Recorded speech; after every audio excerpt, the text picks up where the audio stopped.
a des voitures qui deviennent célèbres pour leur beauté, d'autres pour leur vitesse, et puis il y a la Mercedes 500e devenue célèbre à cause d'un accident du destin qui en réalité était une erreur. L'histoire de l'unique Mercedes jamais assemblée chez Porsche est celle d'une improvisation devenue mythe, un loup en habit d'agneau qui a tout changé sans que personne ne s'en rende compte.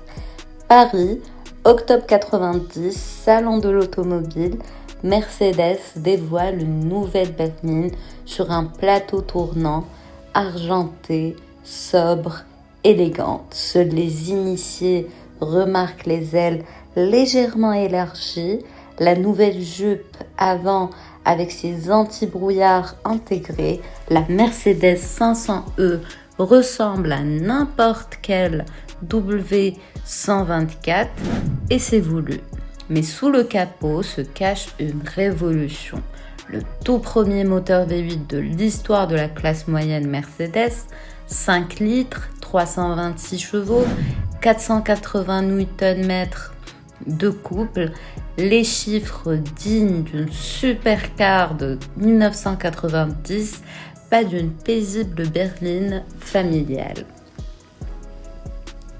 Et pourtant, le plus incroyable, c'est que cette voiture existe parce que Mercedes a commis une énorme erreur. L'histoire commence en 1987 avec un projet en apparence banal. Mercedes voulait installer le nouveau V8 5 litres du SL dans la W124, un modèle haut de gamme pour la classe moyenne. Quoi de plus simple? Mais quand le développement confié à Porsche toucha à sa fin, on découvrit un problème insensé. La carrosserie élargie du 500e ne passait pas à 3 endroits de la ligne de montage de Sindelfingen. Les chaînes de production étaient trop étroites, 3 ans et demi de travail semblaient être réduits à néant. Pour Mercedes, c'était une catastrophe. Modifier la chaîne d'assemblage aurait coûté des millions et pris des années. Impossible, BMW préparait déjà son M5, un monstre de 315 chevaux prêt à ridiculiser Stuttgart. C'est alors qu'est apparue une aide inattendue. À la fin des années 80, Porsche était en crise, les ventes chutaient, la production s'effondrait, les bilans viraient au rouge. Le constructeur de Zuffenhausen jouait sa survie. Mercedes fit alors une proposition aussi folle que géniale et si Porsche non seulement développait, mais fabriquait la 500e. Un Mercedes construit par Porsche, une idée qui semblait impossible et qui pourtant sauva les deux marques. Le timing était parfait, comme le raconta plus tard l'ingénieur Michael Monig. Ce projet nous a appris qu'en période difficile, il faut accepter chaque défi.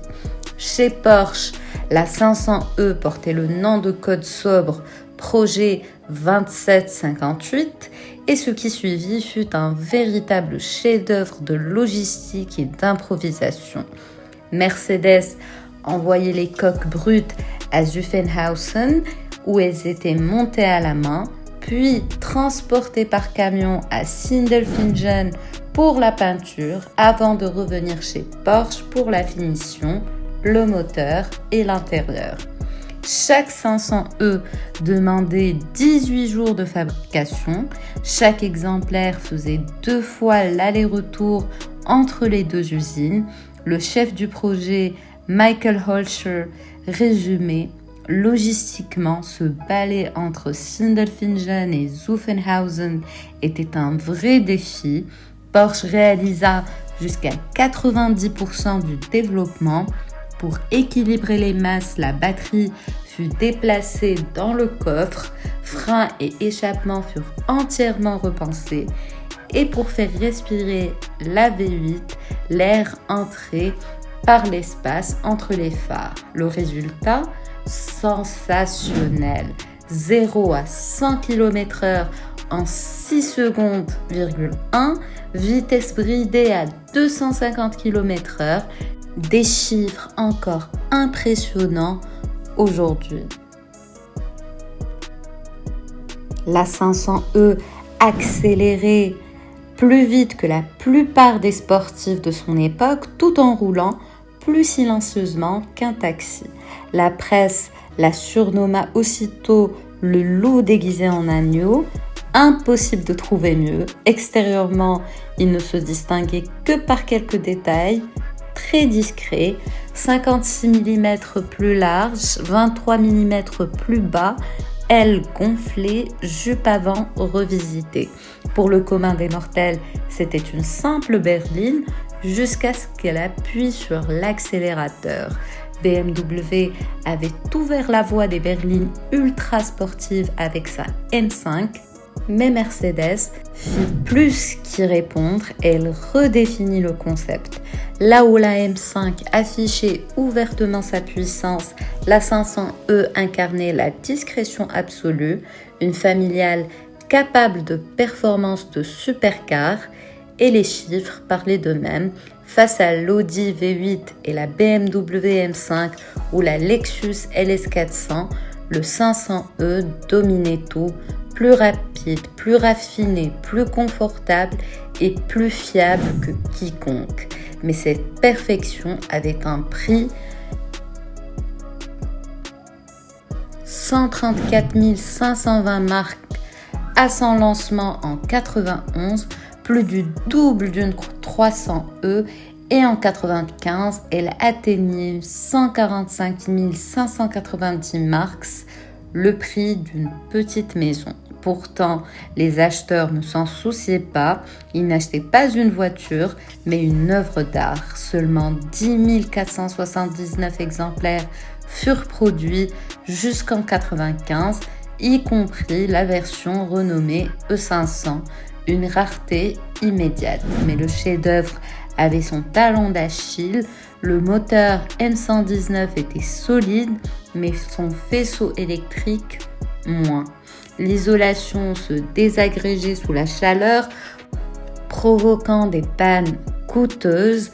Un nouveau faisceau coûte aujourd'hui entre 500 et 1500 € quand on en trouve encore. Beaucoup de passionnés font désormais refaire les câblages à la main, un travail de plusieurs semaines. Ironie du sort, la 500e ne sauva pas seulement l'honneur de Mercedes face à BMW, elle sauva Porsche de la faillite.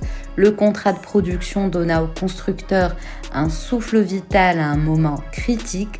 Les ouvriers Porsche étaient fiers de leur Mercedes. La finition de la 500e était jugée encore meilleure que celle des autres W124.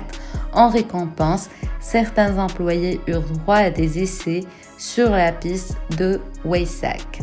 En 1995, la production prit fin avec la W124. Une époque se referma, celle d'une ingénierie sans compromis, remplacée par la production de masse et la rationalisation. Le dernier 500e sorti du bâtiment Rossol de Porsche, le même où naquirent la 959 et plus tard l'Audi RS2, un lieu symbolique dédié aux automobiles d'exception. Aujourd'hui, la Mercedes 500e est une icône. Les exemplaires parfaits dépassent les 100 000 €, soit plus du double de leur prix neuf. Même les modèles ordinaires valent encore entre 30 000 et 50 000 €. En Allemagne, à peine 1200 voitures d'origine subsistent. La plupart dorment dans des garages, sortis uniquement par beau temps.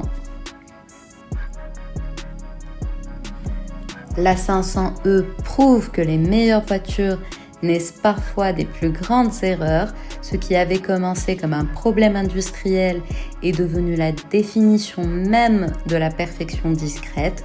Une voiture qui ressemble à un taxi, mais qui roule comme une supercar. Elle fut la première et unique Mercedes construite par Porsche. le premier V8 dans la classe moyenne Mercedes, le premier loup déguisé en agneau, une voiture née d'une erreur et qui malgré tout a tout bien fait.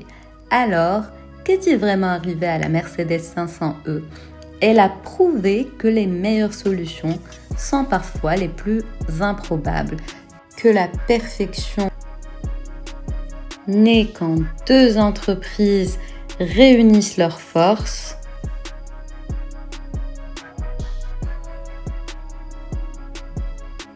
et que la vraie grandeur ne crie pas, elle chuchote. La Mercedes 500e n'a jamais été une simple voiture, c'était une promesse qu'on peut être rapide sans frimer, fort sans arrogance et légendaire sans jamais chercher à l'être. 30 ans plus tard, celle qu'on appelait la Mercedes d'urgence est devenue une légende, la preuve que les plus belles histoires sont celles qui n'auraient jamais dû exister.